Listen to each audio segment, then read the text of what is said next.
morning class. In today's lecture, I am going to start a new topic in financial derivative, that is derivative market in India.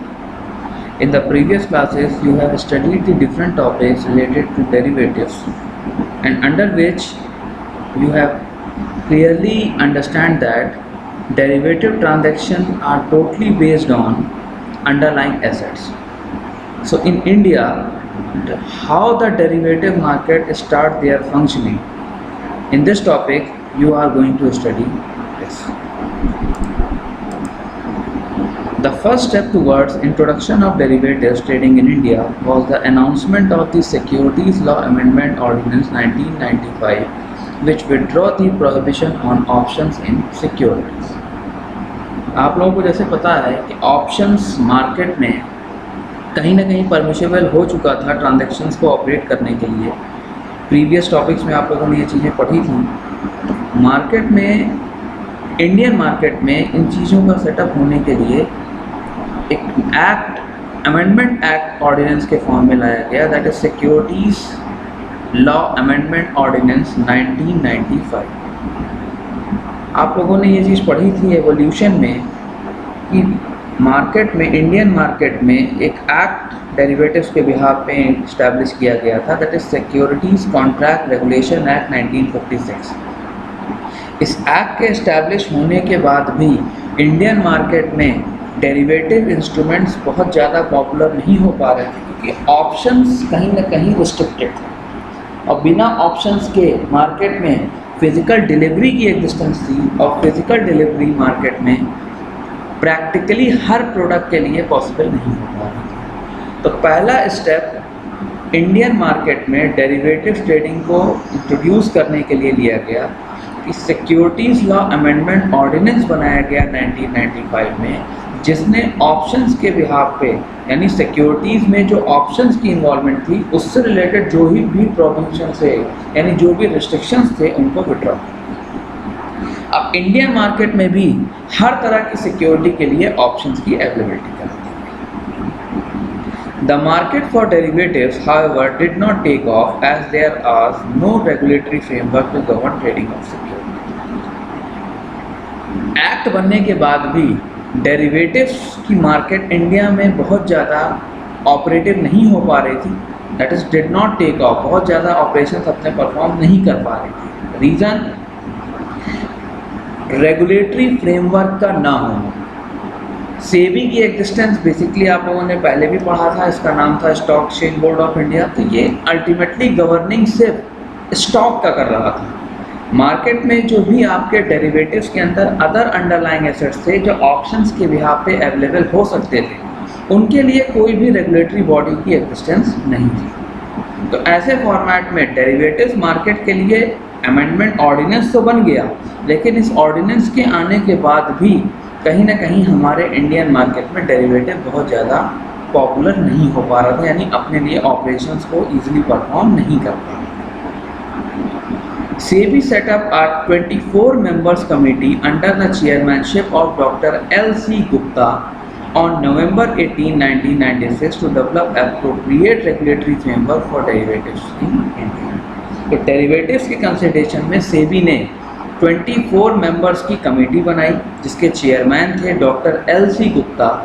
ये committee बनी 18 नवंबर 1996 को, और इस committee को काम क्या दिया गया कि एप्रोप्रिएट जो रेगुलेटरी पॉलिसीज फ्रेमवर्क की ज़रूरत है इंडियन मार्केट में डेरिवेटिव्स ट्रेडिंग के लिए, उसका सेटअप किया जाए, जिससे कि यहाँ पे भी, यानी डेरिवेटिव्स मार्केट में भी एक रेगुलेटरी बॉडी की एग्जिस्टेंस हो सके, सेबी उसको एफिशिएंटली कंट्रोल कर सके। तो आई थिंक ये आप लोगों को इतनी बातें क्लियर होंगी। आगे देखते हैं। The committee submitted its report on March 17, 1998। Sir near about 1.5 साल लगे इस पर्टिकुलर कमेटी को अपनी रिपोर्ट को सबमिट करने में, describing necessary pre conditions for introduction of derivatives trading in India. तो डेरिवेटिव्स ट्रेडिंग को इंडिया में ऑपरेट कराने के लिए अल्टीमेटली इंडियन मार्केट में कमेटी ने 1.5 साल में अपनी रिपोर्ट प्रोवाइड किया, जिस रिपोर्ट में जो भी नेसेसरी रिक्वायरमेंट्स थी, रेगुलेटरी फ्रेमवर्क गाइडलाइंस की, वो सारे फैक्टर्स आपके इंट्रोड्यूस किए गए। The committee recommended that derivative should be declared as security. Committee ने ये रिकमेंड किया कि जो डेरिवेटिव टर्म है इसको क्या डिक्लेयर कर दिया जाए, सिक्योरिटीज। अभी तक सिक्योरिटी में जनरली आपके जो ट्रेडिंग एग्जिस्ट कर रही थी that is related to stock. इस कमेटी ने रिकमेंड किया कि इंडियन मार्केट में अगर सेबी के कंसिडरेशन में इसको लाना है तो इस डेरिवेटिव्स को हम डिक्लेयर क्या कर दें, security, so that regulatory framework applicable to trading of securities could also govern trading of securities. यहाँ पे आप देखेंगे कि सिक्योरिटीज में एक जगह पे इन्वर्टेड कॉमा है, एक जगह बिना इन्वर्टेड कॉमा है। तो बिना इन्वर्टेड कॉमा के एग्जिस्टेंस किसकी है, उन सिक्योरिटीज की जो ऑलरेडी इंडियन मार्केट में ट्रेड हो रही थी सेबी के कंसिडरेशन में, like equity share, preference share, debenture, bonds, ये आपके ऑलरेडी ट्रेडिंग ऑफ सिक्योरिटीज़ में अवेलेबल थे। कमेटी ने रिकमेंड किया कि अदर जो डेरिवेटिव इंस्ट्रूमेंट्स हैं उनको भी हम एज अ सिक्योरिटी अगर रिकमेंड कर देते हैं, डिक्लेयर कर देते हैं, तो ये भी उन्हीं ट्रेडिंग ऑफ सिक्योरिटी के बिहाफ पे एग्जिस्ट कर जाएंगी जो ऑलरेडी हमारे पास गवर्न हो रही हैं सेबी के बेसिस। यानी अदर जितने भी कमोडिटीज़ हैं या अदर आपके जो भी इंस्ट्रूमेंट्स हैं जो ऑप्शन के बेस पे मार्केट में ट्रेडेबल नहीं थे अभी तक इंडियन मार्केट में, उनकी भी ट्रेडिंग इजीली पॉसिबल हो जाएगी अगर कमेटी के रिकमेंडेशन के बिहाफ पे हम डेरिवेटिव्स को सिक्योरिटी का नाम डिक्लेयर। आई थिंक ये स्लाइड सबको समझ में आ गई होगी कि डेरिवेटिव्स को इंडियन मार्केट में इस्टेब्लिश करने के लिए एक्ट तो बना, ऑर्डिनेंस भी पास हो गया, लेकिन कोई रेगुलेटरी बॉडी नहीं थी, इसलिए उसकी प्रॉपर इम्प्लीमेंटेशन नहीं हो पा रहा था। 24 मेंबर्स की एक कमेटी बनाई गई जिसने 1.5 साल में अपना रिकमेंडेशन दिया, और रिकमेंडेशन में पहला रिकमेंडेशन उसका था कि जितने भी आपके डेरिवेटिव्स हैं उनको डिक्लेयर कर दिया जाए सिक्योरिटीज़, जिससे कि ट्रेडिंग ऑफ सिक्योरिटीज़ के लिए जो गवर्निंग हमारे पास अवेलेबल है, बॉडी अवेलेबल है, गाइडलाइंस अवेलेबल है, वही सारी गाइडलाइंस आपके इन अंडरलाइंग एसेट पे भी एप्लीकेबल हो जाएगी। SEBI also set up a group in June 1998 under the chairmanship of Professor J.R. Verma to recommend measures for risk containment in derivatives market in India। अगर देखा जाए तो 1998 मार्च 17 में कमेटी ने अपनी रिपोर्ट सबमिट किया, सेबी ने एक ग्रुप का सेटअप किया जून 1998 में जिसके चेयरमैन थे प्रोफेसर J.R. वर्मा। किस चीज़ के लिए, to recommend measures for risk containment in derivative. तो जो भी आपके डेरिवेटिव्स मार्केट में रिस्क का कंसिडरेशन है, तो रिस्क को कैसे मेज़र किया जाए उसके लिए रिकमेंडेशंस क्या होंगे, उसके लिए एक नई कमेटी बनाई गई, एक ग्रुप फॉर्म किया गया प्रोफेसर J.R. वर्मा के अंडर में जून 1998।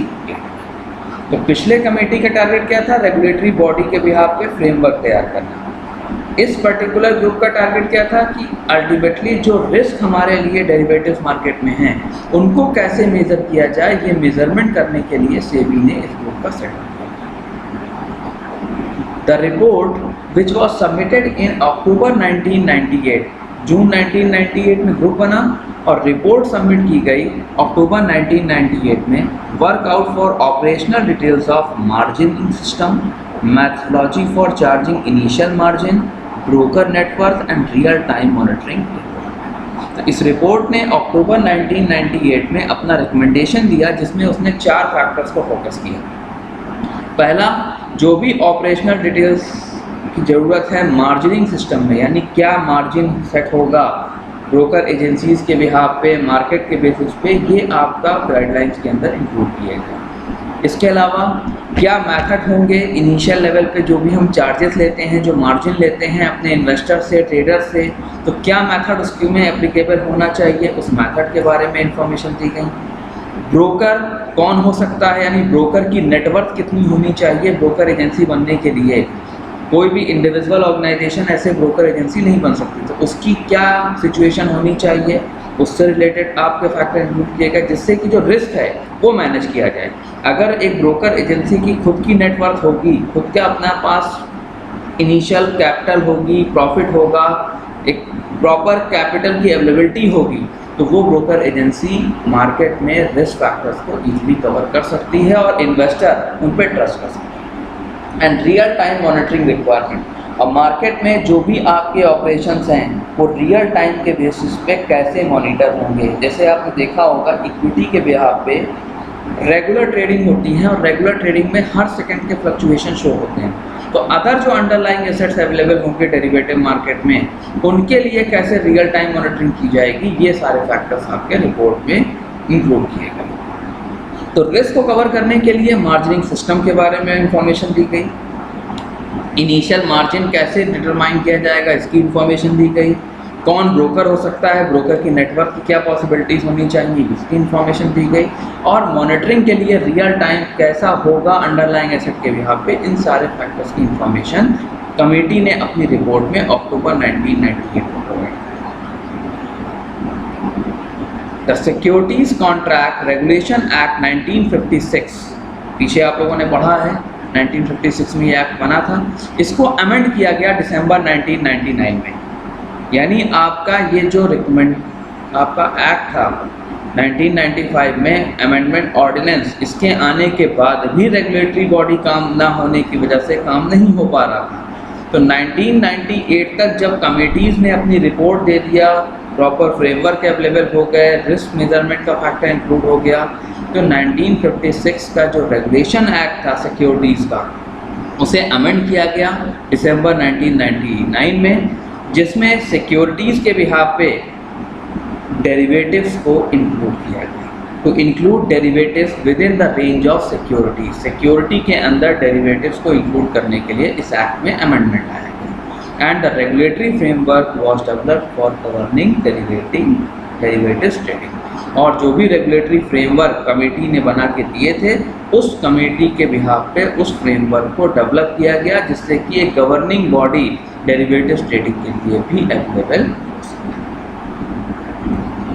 The Act also made it clear that derivatives shall be legal and valid only if such contracts are traded on a recognized stock exchange, thus restrict OTC derivatives। यानी आपके derivatives के behalf पे जितने भी underlying asset हैं वो सब include हो गए, लेकिन वो लीगल और वैलिड कब माने जाएंगे, जब वो रिकॉग्नाइज्ड स्टॉक एक्सचेंज के बेस पे ट्रेड किए जाएंगे। अगर ओवर द काउंटर यानी आप रिकॉग्नाइज मार्केट से हट के कहीं ट्रेडिंग करते हो, तो ऐसे कंसिडरेशन को इंक्लूड नहीं किया गया है securities contract regulation amendment act 1999। यानी एक्ट सिर्फ उन्हीं डेरिवेटिव ट्रांजैक्शंस को मैनेज कर सकता है, उनको कंट्रोल कर सकता है जो derivative transactions recognised stock exchange में किए जा रहे हों। जो ओटीसी मार्केट में ट्रांसफ़र हो जाएंगे, ओटीसी का मतलब ओवर द काउंटर, जहाँ पे टू पार्टीज के म्यूचुअल कंसेंट पे अगर कोई ट्रांजैक्शन होता है तो वो रेगुलेट नहीं किया जाएगा इस पर्टिकुलर एक्ट। आई होप यहाँ तक की बातें सबको क्लियर है। आगे बढ़ते। The government also cancelled in March 2000 the 3-decade-old notification which prohibit forward trading in securities।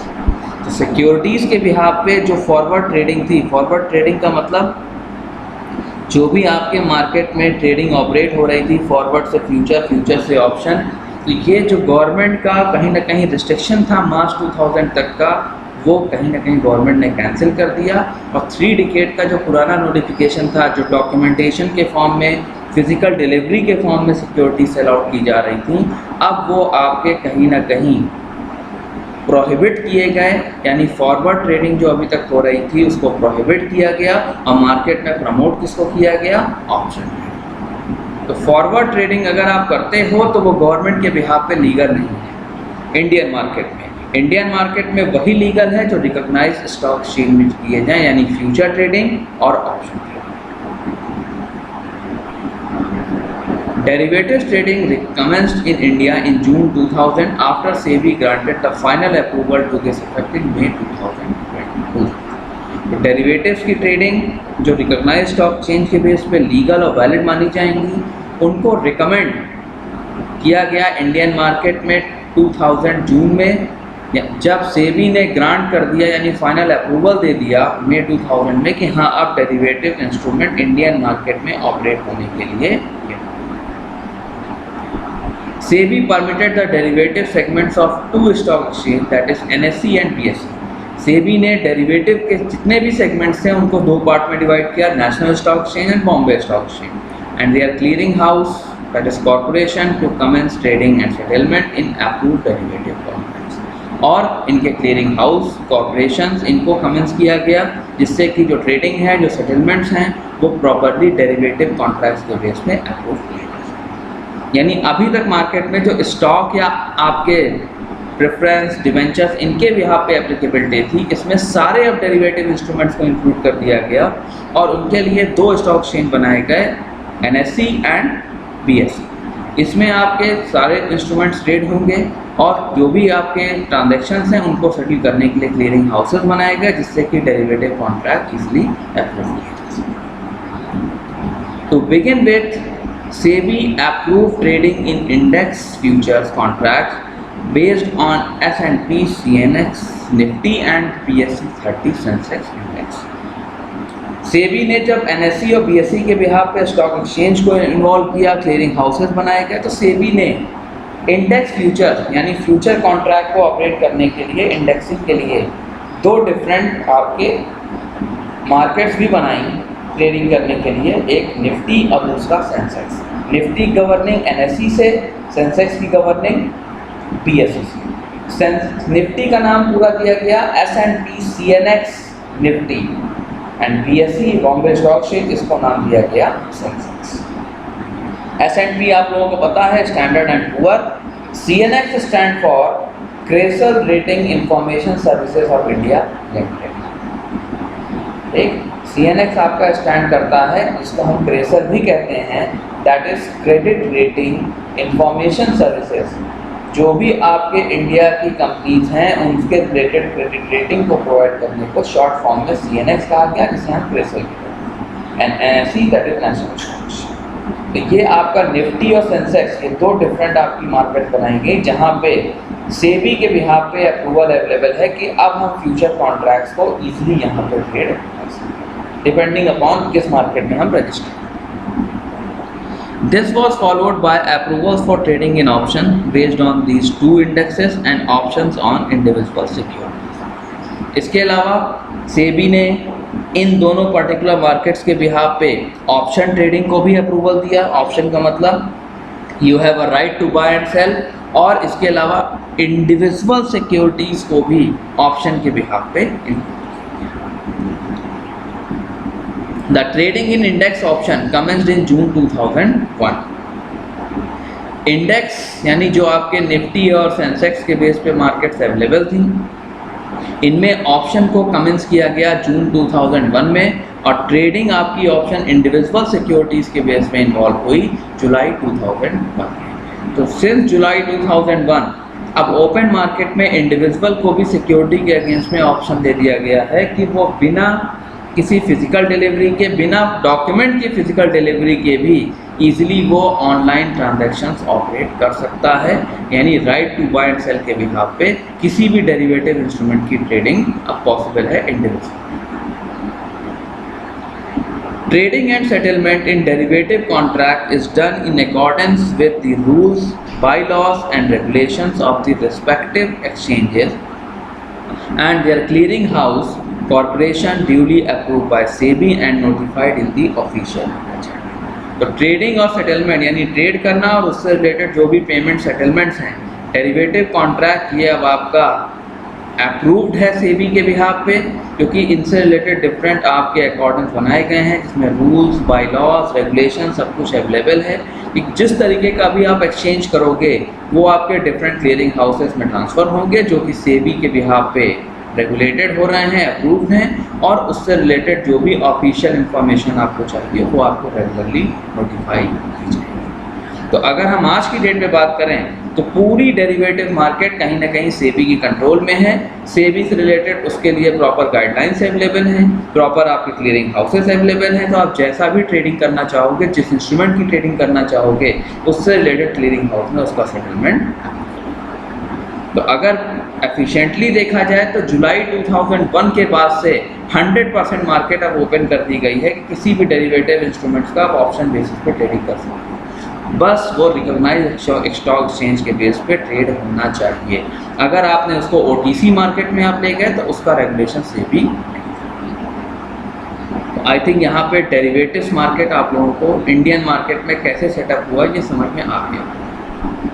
Next one, forward market in India. Forward से फ्यूचर से ऑप्शन। तो इंडिया में भी ये आपके कहीं ना कहीं मॉडिफिकेशंस इन्वॉल्व हुए। तो इंडियन मार्केट में कैसे फॉरवर्ड मार्केट का सेटअप हुआ, कैसे मॉडिफिकेशंस हुए, ये आपको इस topic. In India the forward market facilitate the hedging of transactional and contractual exposures. India में अगर हम बात करें तो फॉरवर्ड मार्केट का बेसिक टारगेट क्या था? इंडिया में सेटअप होने के बाद हेज मतलब कंट्रोल करना, कहीं ना कहीं रिड्यूस करना, किस चीज़ को? रिस्क को। ट्रांजैक्शनल और कॉन्ट्रैक्चुअल में एक्सपोजर का मतलब होता है यहाँ पे रिस्क। तो जो भी हम ट्रांजैक्शंस ऑपरेट करते हैं और उसके अगेंस्ट में जो भी कॉन्ट्रैक्ट्स एग्जिस्ट करते हैं, तो उनके बिहाफ पे जो भी रिस्क जनरेट हो रहे थे फॉरवर्ड मार्केट, क्योंकि फॉरवर्ड मार्केट एक ऐसी मार्केट थी जो अनस्ट्रक्चर्ड थी। इंडिया में फॉरवर्ड मार्केट के इस्टेब्लिश होने पे, इसको इस्टेब्लिश करने के बाद गवर्निंग बॉडी का अल्टीमेट टारगेट था कि जो भी रिस्क आपके जनरेट हो रहे हैं ट्रांजैक्शंस को ऑपरेट करने में या उससे रिलेटेड जो कॉन्ट्रैक्ट्स हैं उनके बेसिस पे, उसको कहीं ना कहीं हेज यानी कंट्रोल किया जाए। Transactional exposures are allowed to be hedged up to the amount of underlying exposure after providing documentary evidence of the transaction. Transactional exposure क्या इंक्लूड करता है? वो सभी रिस्क को हेज करना जो आपके अंडरलाइंग एसेट के अगेंस्ट में अमाउंट को डिस्क्लोज करे, जिसके अगेंस्ट में आपके पास डॉक्यूमेंट्स हैं। जैसे आपने कोई ट्रांजैक्शन ऑपरेट किया, तो ट्रांजैक्शन ऑपरेट करने में आपका जो अंडरलाइंग एसेट है उसकी कुछ ना कुछ वैल्यू होगी। ट्रांजैक्शन का अगर प्रॉपर डॉक्यूमेंट अवेलेबल है, प्रॉपर उसमें जितना अमाउंट इंफॉर्मेशन दी गई है उतने का एक्सपोजर को कहीं ना कहीं हेज करने में हेल्प करता है फॉरवर्ड मार्केट जो इंडिया में। तो ट्रांजैक्शनल एक्सपोजर में सिर्फ वही फैक्टर आपके कंट्रोल किए जाएंगे जिसका डॉक्यूमेंट हो और अंडरलाइंग एसेट की efficient value provide. Contractual exposure are permitted to be hedged up to the extent of previous year turnover or the average of the previous 3 years turnover, whichever is. और किसी भी contract यानी agreement के behalf पे अगर कोई risk generate होता है तो ये किस तरह के रिस्क को हेज करने में कंट्रोल करने की कोशिश करता है? आपके पिछले साल का जो टर्नओवर है उसके बराबर या आपके पिछले 3 सालों का जो टर्नओवर है उसका एवरेज, दोनों में से जो ज़्यादा होगा वो आपका रिस्क यहाँ पे होगा। यानी जो एग्रीमेंट्स हैं, जो कॉन्ट्रैक्ट्स हैं, वो कहीं ना कहीं फॉरवर्ड मार्केट को कंट्रोल करने के लिए भी एप्लीकेबल कराए गए फॉरवर्ड मार्केट जब इंडिया में से लगी। अल्टीमेटली फॉरवर्ड मार्केट में कोई भी रिस्क कंट्रोलिंग का फैक्टर नहीं था, क्योंकि यहाँ पे 2 पार्टीज का म्यूचुअल कंसेंट था। 2 पार्टीज के म्यूचुअल कंसेंट के बेसिस पे भी रिस्क को मैनेज करने का factor forward market in India में। तो ट्रांजैक्शनल एक्सपोजर में ट्रांजैक्शंस के बेस पे जितना डॉक्यूमेंट्री प्रूफ है उतना आपके लिए रिस्क एक्सपोजर होगा, हेज किया जाएगा रिस्क को। और कॉन्ट्रैक्चुअल एक्सपोजर में जितना पिछले साल का टर्नओवर है या पिछले 3 साल का एवरेज टर्नओवर है, दोनों में से जो हायर वैल्यू होगी वो आपके रिस्क को कवर करने में यहाँ पे फॉरवर्ड मार्केट ने अपनी इन्वॉल्वमेंट दिखाई। आई होप यहाँ तक की चीज़ें समझ में आ रही होंगी। Documents have to be provided at the time of maturity of the contract. Documentary proof जहाँ की ज़रूरत है तो वो आपको कब प्रोवाइड करने की ज़रूरत है? जब आपका कॉन्ट्रैक्ट मैच्योर हो। अगर मैच्योरिटी के टाइम पे आपका कॉन्ट्रैक्ट अवेलेबल है, आपके पास डॉक्यूमेंट्स अवेलेबल हैं, तो वहाँ पे आपके लिए रिस्क हेज होगा। अगर आपके पास डॉक्यूमेंट नहीं है तो ऐसे फॉर्मेट में रिस्क को कंट्रोल नहीं किया जा सकता। Since competitive exposure is based on the changes in technology, product mix, sources of inputs, marketing approach, shifting of production base, etc., the measurement of competitive exposure is complex and can be inaccurate. अगर हम आज के competitive market की बात करें तो risk भी आपका चेंजेबल है, क्योंकि मार्केट में जैसे कंपटीशन बदलेगा वैसे रिस्क भी आपका वेरी करेगा। रिस्क वेरी करेगा तो उसको कंट्रोल करना भी एक डिफिकल्ट टास्क है। रिस्क कॉम्पिटिटिव मार्केट में किस तरह के हैं? जैसे टेक्नोलॉजी बदल जाए, प्रोडक्ट मिक्स आपका बदल जाए, जो इनपुट के सोर्सेज हैं वो चेंज हो जाएं, मार्केटिंग अप्रोच आपका बदल जाए, प्रोडक्शन बेस आपका शिफ्ट कर जाए, तो वहाँ पे आपका जो कॉम्पिटिटिव रिस्क है उसको हेज करना एक कॉम्प्लेक्स और डिफ़िकल्ट टास्क है, और वो कभी कभी ये भी पॉसिबल है कि वो इनएक्यूरेट हो सकता है। It is for this reason the players are not allowed to hedge their competitive exposure in the forward market। और इसीलिए फॉरवर्ड मार्केट यानी यहाँ पे आपकी ऐसी मार्केट जो रेगुलेटेड नहीं है, वहाँ पे कॉम्पिटिटिव रिस्क को मेज़र करना पॉसिबल नहीं था। इसलिए यहाँ पे फॉरवर्ड मार्केट इन इंडिया ने इसको अलाउ नहीं किया कि किसी भी तरीके का कॉम्पिटिटिव एक्सपोजर को आप हेज करें। यहाँ पे सिर्फ दो तरह के हेज पॉसिबल है रिस्क के, एक ट्रांजैक्शनल रिस्क और दूसरा contractual risk. The foreign exchange market in India has grown and matured significantly in the last decade. अगर लास्ट डिकेड की बात करें तो इंडियन मार्केट अब फॉरेन मार्केट में भी बहुत ज़्यादा अपना एक्सपोजर जनरेट कर रही है। तो फॉरवर्ड मार्केट की अगर हम बात करें एक्सचेंज मार्केट, तो ये ग्रोन अप बहुत ज़्यादा हुई है लास्ट डिकेड में। This can be attributed to the more liberalized and globalized environment within which market participants function। आज की डेट पे हम लिबरलाइजेशन पे काम कर रहे हैं, तो लिबरलाइजेशन से हम प्राइवेटाइजेशन में भी मूव कर चुके हैं। तो अगर हम लिबरल हैं, प्राइवेट ऑर्गेनाइजेशंस को हम परमिट कर रहे हैं, इसका मतलब कहीं ना कहीं हम फॉरेन करेंसी में भी डील करेंगे। तो फॉरेन एक्सचेंज मार्केट इंडिया में कहीं ना कहीं एप्लीकेबल है आज के करंट सिनारियो में, जिसकी मार्केट में बहुत ज़्यादा डिमांड हो गई है। तो इसलिए यहाँ पे अब ज़रूरी है कि इसको भी कंट्रोल किया जाए, तो मार्केट पार्टिसिपेंट्स कहीं ना कहीं इसमें भी फंक्शनिंग आज की डेट पे ऑपरेट करें। As there has been increasing volatility in exchange rate and interest rate. आज की डेट पे आप लोग देखते हो कि बहुत ज़्यादा एक्सचेंज रेट में चेंजेस हो रहे हैं, इंटरेस्ट रेट में एक्सचेंज हो रहा है, करेंसीज आप एक करेंसी से ट्रेड कर रहे हो, दूसरी करेंसी में मार्केट वैल्यू बदल गई। Interest as per risk market में कहीं इंटरेस्ट ज़्यादा है, कहीं कम है, शॉर्ट टर्म लॉन्ग टर्म के सारे फैक्टर्स आपके इंटरेस्ट रेट को भी चेंज कराते हैं। There has been a greater need to hedge foreign exchange risk. इसलिए हमें ज़रूरी है कहीं ना कहीं हम फॉरेन एक्सचेंज रिस्क एक्सपोजर को भी हैज करें। अगर हमने प्री डिफाइंड प्राइसेस फिक्स किए हैं तो ये आपको कहीं ना कहीं सपोर्ट करता है मार्केट के फ्यूचर के फ्लक्चुएशंस को हैज करना। क्योंकि आज जो हमने प्राइस डिसाइड कर लिया, तो आज हमने प्राइस डिसाइड किया, इसका मतलब कि हम आज की डेट के आज की प्राइस पे हम सेटिस्फाई हैं। तो हमारा सेटिस्फैक्शन लेवल आज की डेट पे एप्लीकेबल है। स्पॉट रेट फ्यूचर का कुछ अलग हो सकता है। अगर वो प्राइसिंग वैरी कर जाएगी तो वहाँ पे कहीं ना कहीं पॉसिबिलिटी है कि आपके लिए रिस्क फैक्टर भी जनरेट हो जाएगा। तो उस रिस्क को हैज करने के लिए आज की रिक्वायरमेंट ये भी है कि हम फॉरेन एक्सचेंज रिस्क को the main players in the forward market in India are the authorised dealers. तो यहाँ पे जो मेन प्लेयर्स हैं जो फॉरवर्ड मार्केट में रिस्क को हैज करने का काम करते हैं, वो होते हैं ऑथराइज्ड डीलर्स। ऑथराइज्ड डीलर्स कौन हैं? These ADs are allowed to deal forward in any permitted currency। इनको अलाउ किया जाता है कि ये फॉरवर्ड कॉन्ट्रैक्ट में अपनी इन्वॉल्वमेंट दिखा सकें उन करेंसीज के बिहाफ पे जो करेंसी आपको परमिट की गई। यानी जो करेंसीज परमिट की गई हैं ट्रांजैक्शंस को ऑपरेट करने में, उनके रिस्क को आप यहाँ पे हैज कर सकते हो। और रिस्क को हैज करने के लिए जो बॉडीज अवेलेबल हैं उन्हें कहा गया है ऑथराइज्ड डीलर्स। कौन कौन से ऑथराइज्ड डीलर्स अवेलेबल हैं जो फॉरवर्ड मार्केट में हैं? पहला, reserve Bank of India. Forward market से ये मत समझिएगा कि वो मार्केट जो आपकी नॉन रेगुलेटेड है। फॉरवर्ड आज की डेट पे अपग्रेड हो चुकी हैं फ्यूचर में, तो फॉरवर्ड और फ्यूचर दोनों की यहाँ पे बात हो रही है। The Reserve Bank of India can enter into swap transaction with the Aedes.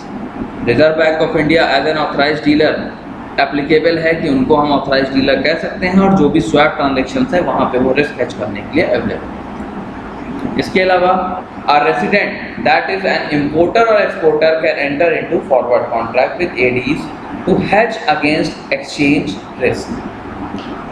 एक ऐसा रेसिडेंट जो इंपोर्टर या एक्सपोर्टर है जो फॉरवर्ड कॉन्ट्रैक्ट करना चाहता है, तो वहाँ पे ऑथराइज्ड डीलर्स के बिहाफ पे ये भी अपने रिस्क को hedge कर सकते हैं।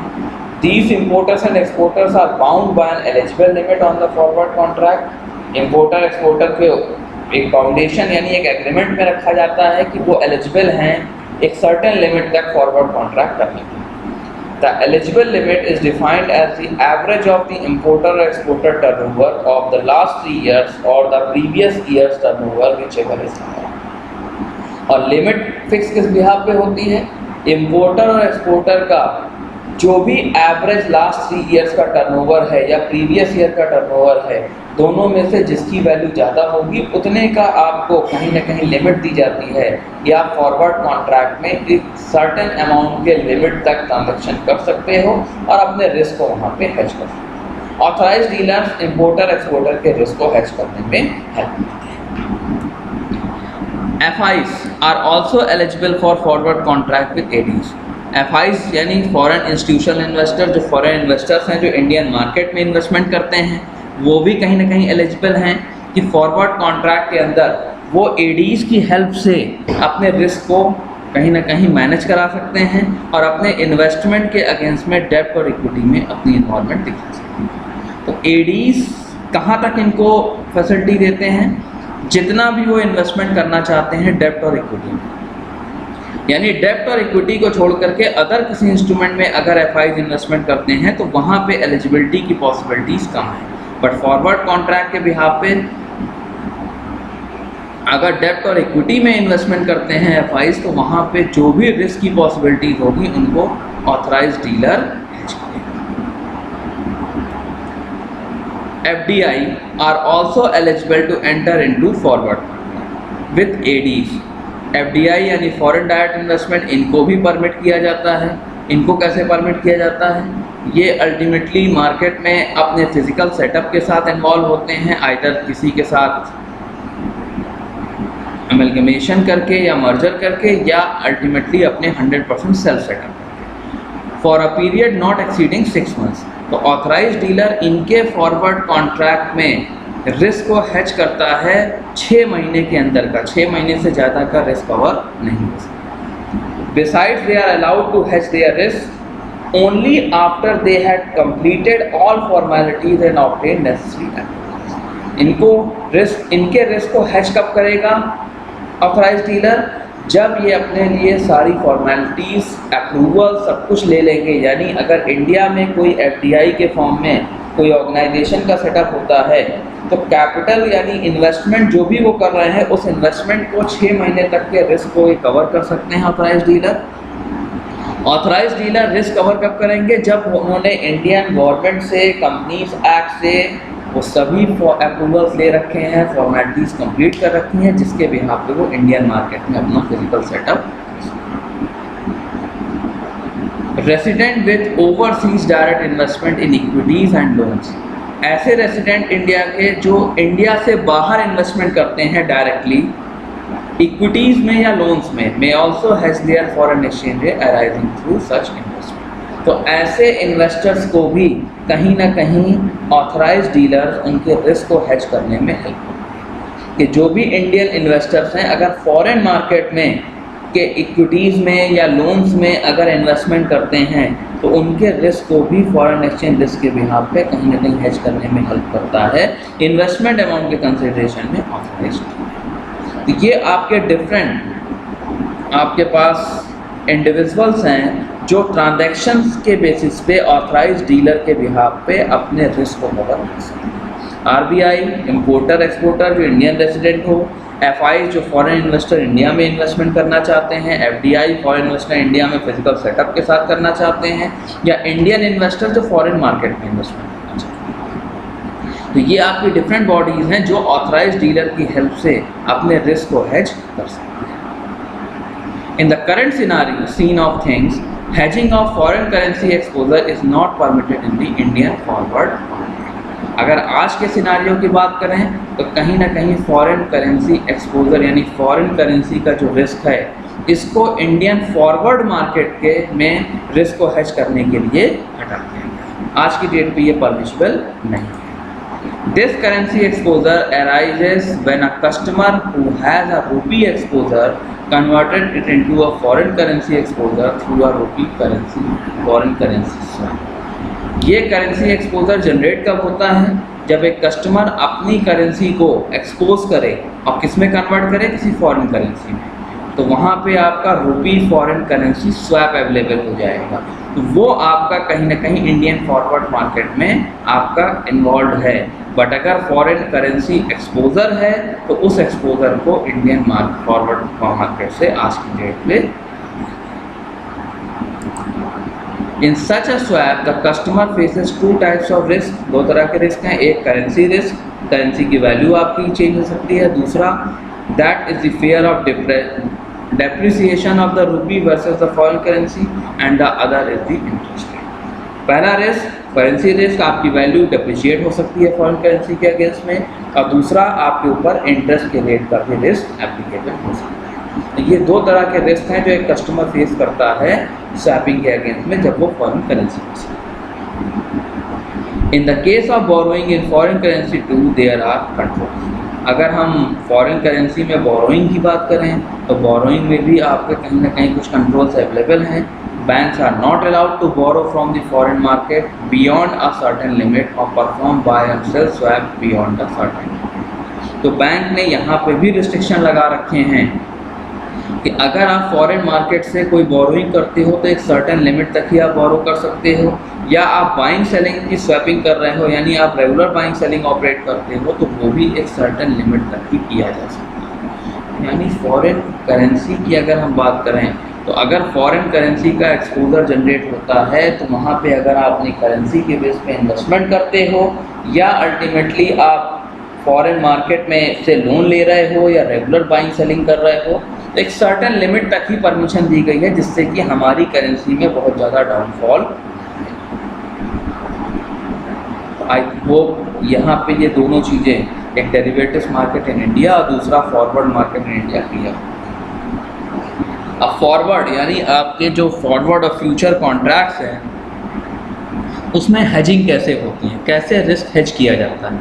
अब ये यहाँ पे in forward the things which have to be hedge that is risk and this needs risk management. पीछे भी अभी मैंने बताया था एक्सपोजर को ही हम यहाँ पे हेज करते हैं, तो एक्सपोजर क्या है, रिस्क। तो अल्टीमेटली फॉरवर्ड यानी फॉरवर्ड कॉन्ट्रैक्ट, फ्यूचर कॉन्ट्रैक्ट, ये सब अल्टीमेटली किन चीज़ों को हेज करने की बात करते हैं, रिस्क। रिस्क हेज कैसे होगा, जब हमने एक एफिशिएंट रिस्क मैनेजमेंट इन्वॉल्व कर रखा है। Risk management is the primary motivation for forward contract but due to the short fixation time of rate it will be converted into future. अभी आप लोगों से मैंने डिस्कस किया भी था कि फॉरवर्ड मार्केट अब आपकी कन्वर्ट किस में हो चुकी है, फ्यूचर मार्केट में, क्योंकि अल्टीमेटली फ्यूचर मार्केट ही आपको लॉन्ग टर्म कॉन्ट्रैक्ट की पॉसिबिलिटी देता है। तो फॉरवर्ड कॉन्ट्रैक्ट से हम रिस्क के मैनेजमेंट को स्टार्ट करते हैं, लेकिन forward contract short fixation rate की बात करता है तो कहीं ना कहीं हमें किसमें कन्वर्ट होने की ज़रूरत हो जाती है, फ्यूचर कॉन्ट्रैक्ट में। फॉरवर्ड कॉन्ट्रैक्ट में प्राइस फिक्सेशन के लिए 2 दिन की पॉसिबिलिटीज़ दी गई हैं लीगली, जबकि फ्यूचर कॉन्ट्रैक्ट में यही चीज़ 90 डेज़ की प्रोवाइड की है। तो ऐसे फॉर्मेट में हेजिंग विद फॉरवर्ड्स कहीं ना कहीं कन्वर्ट किस में हो जाता है, hedging with futures. Companies use future contract to hedge their risk against foreign exchange. तो कंपनी फ्यूचर कॉन्ट्रैक्ट के लिए कहीं ना कहीं फॉरेन एक्सचेंज में जो हमारे रिस्क है उसको हेज करने का काम करता है, hedging with forwards. For example, a company based in the US incurred cost in dollars for labor and manufacturing। एक कंपनी है यूएस की, वो अपने पास कॉस्ट को कैसे इनकर कराएगी, डॉलर में, क्योंकि यूएस की करेंसी डॉलर है। तो लेबर और मैन्युफैक्चरिंग जो भी कॉस्ट होगी वो किस में डिटरमाइन की जाएगी, डॉलर में। कुछ भी खरीदना है डॉलर में। It sells to European clients, उन्होंने सेल आउट किसको किया, लेबर और मैन्युफैक्चरिंग को, यूरोपियन क्लाइंट्स को। तो वो किस में पे करेगा, यूरो में। The company has a lead time मतलब टाइम गैप कितना है, 6 months to supply the goods, और यूरोपियन कंट्री के पास टाइम कितना है, 6 महीने। In this case, the company is at risk from uncertain market fluctuation of exchange rate। तो 6 महीने का जो टाइम पीरियड है डिलीवरी का, इसमें कहीं ना कहीं आपके लिए मार्केट में प्राइस फ्लक्चुएशन एग्जिस्ट करेगा। तो इसमें क्या हुआ, कंपनी ने क्या किया, आज के रेट पे 6 महीने के बाद का ट्रांजैक्शन फिक्स कर दिया। नॉर्मली 90 डेज है, बट ये आप लोगों ने पढ़ा है कि म्यूचुअल कंसेंट पे ये टाइम पीरियड ज़्यादा भी हो सकता है, लीगल एग्रीमेंट है तो वो एप्लीकेबल भी होगा। 6 महीने का प्राइस आज की डेट पे फिक्स हो गया। तो यहाँ पे दोनों पार्टीज यानी दोनों कंपनीज किसी एक प्राइस पे तैयार हैं। फ्यूचर के प्राइस में कुछ भी फ्लक्चुएशन आ जाए उससे किसी भी तरीके का उनके एग्रीमेंट पे फ़र्क नहीं पड़ेगा, क्योंकि वो प्राइस 6 महीने पहले डिसाइड हो चुका है। तो ये आपका एक तरीके का कंसिडरेशन है ट्रांजैक्शंस में रिस्क को हेज करना। इसमें 3 डिफरेंट पॉसिबिलिटीज़ होती हैं। पहला, gain on long position contract, gain on short position contract and पे ऑफ फ्रॉम फ्यूचर।